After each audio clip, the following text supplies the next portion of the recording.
華東6日遊，我住咗入去間1200尺嘅竹海別墅，房入面有埋私人溫泉同私人泳池，舒服到唔捨得走。6日入面行勻晒無錫、溧陽、上海、杭州、園林、水鄉、古鎮、西湖、外灘全部去晒。但最令我震撼嘅係第3晚住嗰間隱藏喺35000畝竹海入面嘅別墅。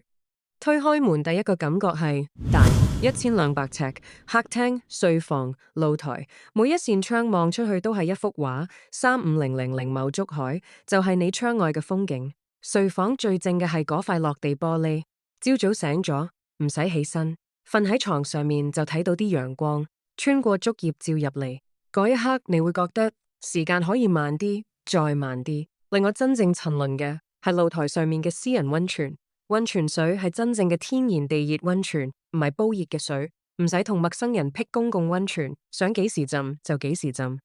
夜晚浸落去嗰陣，水氣隱韻，竹影喺頭頂搖下搖下，只係得風聲、水聲同埋徹底放鬆落嚟嘅自己。隔籬就係你嘅私家泳池，夏天嚟講呢度就係你嘅私人專屬，唔使同人逼，唔使避開啲細路玩水。想游就游，唔想游就坐喺池邊發呆。食方面完全冇求其。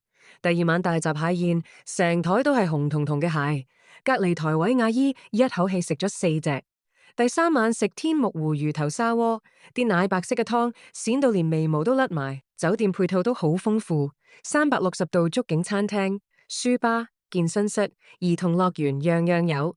每間房仲有專屬管家，入住前1日就會嗨你，乜都唔使你擔心。呢6日嘅行程包含晒華東最精華嘅景色，由薛家花園嗰啲曲徑通幽嘅園林小徑，清明橋水弄堂入面搖曳嘅舊時光，一路玩到去杭州嘅西湖新天地，仲有喺上海城市陽台眺望到嘅天際線，同埋外灘嗰種震撼感十足嘅萬國建築群夜景。